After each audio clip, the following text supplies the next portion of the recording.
What's going on, YouTube? Today we're going to discuss 12 great weapons and armor in Fallout 4 you can easily get. This list isn't exhaustive, as there are other great weapons like Elder Maxon's Gatling Laser you can get. You can only get it close to the end of the game and with a certain choice of faction. The only requirement for the items on this list is to have a lot of caps and to do a bit of exploring. You can easily obtain caps just by building water farms in your settlement and selling to settlement shops, caravans, or Diamond City. You can set up the water production within a few hours of loading from Sanctuary. No legendary farming, no irredeemable faction decisions, no side quests or missed objectives. If you like this video, hit that like button and subscribe. Without further ado, let's get into it. Number 12. The Protector's Left Arm Guard. The Protector's Left Arm Guard is an armor piece that confers a constant 15% damage resistance when human enemies attack you. If you're going to avoid using power armor, this is a must-have to better tank raider damage. It's ranked lowest on the list because it won't help you against many wasteland foes like ghouls, deathclaws, super mutants, synths, scorpions, and mirelurks. You can find it at Arturo's shop in Diamond City. Number 11. Recon Marine Chestplate. This is a Far Harbor piece of assault marine chestplate with a sentinel effect. It is ranked low in the sense that you have to pay a lot of money for it, reach the nucleus in Far Harbor, and take steps to formally join the Cult of Adam. It makes up for that in the sense that the Assault Recon is the best non-power armor piece for defense at 50 ballistic and energy resistance. It also makes up for that because Sentinel gives you a flat 15% damage resistance when standing against any enemy. This is huge because it works in VATS. That means melee users with Blitz will still get it. When you are aiming and shooting an enemy, you typically stay still. If you are lucky enough to find more pieces of Sentinel gear, you can reduce up to 90% damage. With armor mods and ballistic weave, this will beat the ballistic and energy resistance of power armor. With the guaranteed gear, you have at least 30% damage resistance, plus 15 when fighting humans. It is sold in the nucleus with a price range around 15,000 caps, depending on charisma and perks. Number 10. The Overseer's Right Arm Guard. This has the same effect as the Recon chestplate on a heavy combat armor piece of shoulder guard. I rank it higher because it is cheaper and you merely have to get in Vault 81 to purchase it for 6,000 caps. Number 9. The Big Boy. I'm ranking the Big Boy low because I play in survival and think from a mindset of its limitations. In survival, you have the weight of the fat man at 30, while each mini nuke weighs 12 pounds. For reference, your starting encumbrance can be 60 to 100. Outside of survival, it's just a matter of how many nukes you can find. You can scavenge a few around the Commonwealth, possibly find them on few enemies, at Cleo's store in Good Neighbor, and from level 3 settlement weapons stores. It's a fun weapon you can use semi-often outside of survival. In survival, it still has value in that it can guarantee a kill on that one dug-in enemy if you scout out the spawns of the location and tactically deploy it. I could see a ridiculous permadeath build using this thing to have guaranteed splash damage, vaporization of whole outdoor areas. Late into the game, weapons with low to zero ammo weight, cost, and availability will match its guaranteed kill status with massive damage of sneak attacks. These include the Gauss rifle, the explosive shotgun, and automatics, the rocket bat, and the railway rifle. Its MIRV mod is a liability because some of the projectiles spread back to the player, resulting in death. Another use is to attach the bowling ball launcher mod to create bowling balls that are always retrievable with every shot. Another mod for this weapon is the Nuke launcher in Nuka World, which increases the damage by 1,000 or so, albeit with needed ammo conversion. You have to mercy kill Brad Burton, and gear-wise it's a better option for his quest. You can buy the Big Boy at Arturo's in Diamond City. The meme of the fat man being a situational or superfluous weapon holds true in New Vegas and Fallout 3. Number 8. The Railway Rifle. This weapon ranks lower because for a stealth sniper it is outclassed in raw damage by the Admiral's friend. However, it is free, you don't have to go to Far Harbor, and it shoots faster.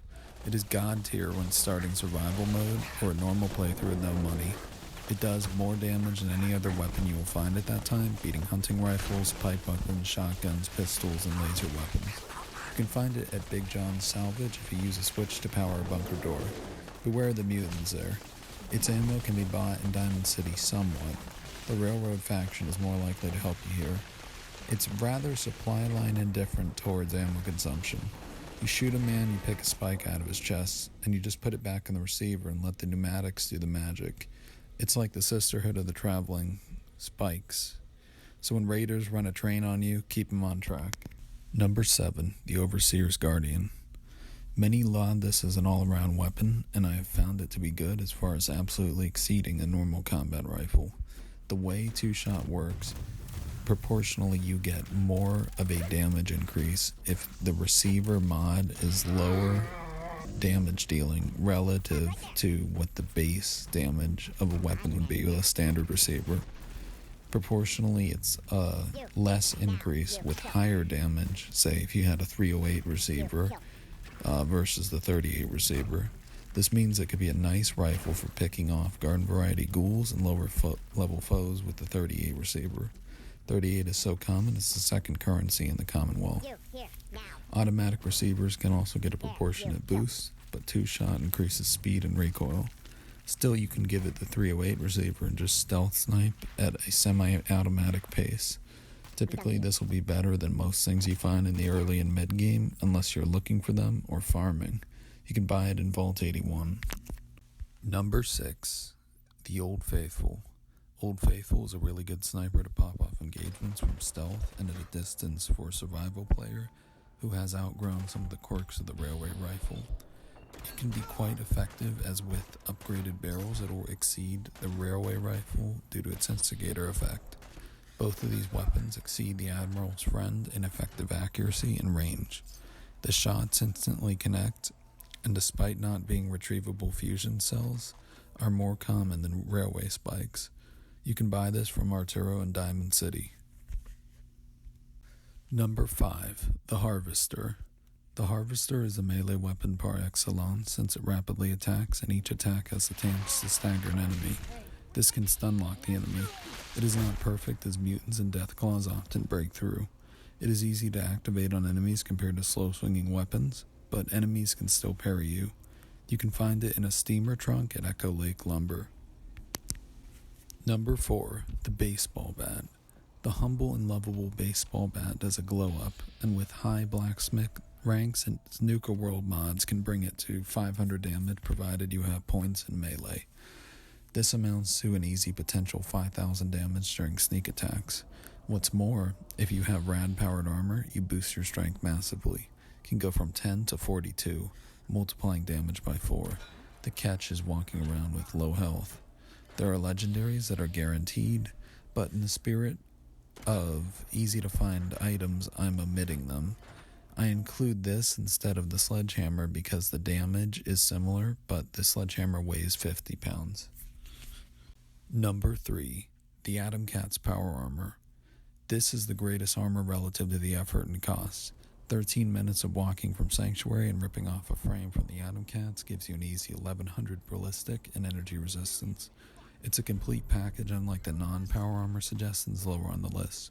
With those, you need to buy each, get ballistic weave, maybe complement them with similar legendary drops, and they are still conditionally beneficial. With this, you just need to have cores to fuel the power armor, and that's feasible if you can afford the rest of this list. You will also need aluminum to repair it, but you can start out with T60 and opt for T51 later on, which only needs commonplace steel. You can find the second best set of power armor at the beginning of the game in the southeast coastal part of the map, east of Jamaica Plain. Number 2, the Admiral's Friend. Here we are. The best mid-range sneak attack sniper with a guaranteed location is an unwieldy, hip-fired heavy weapon to be mounted on ships. It's got 150 base damage, and you double that with the instigator legendary effect, and you're a level 1 doing 600 sneak attack damage. Take 5 ranks of heavy gunner, now it's 1200. Add 3 ranks of ninja, it's 2100. Feasibly extra bonuses like Deacon's Companion Perk can bring the total to 3000 damage. Lone Wanderer should add 25% to the base.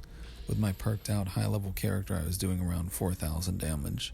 That's not the limit of potentials, as perks like Destroyer of Acadia at 4 times and Nerd Rage at 40% extra damage.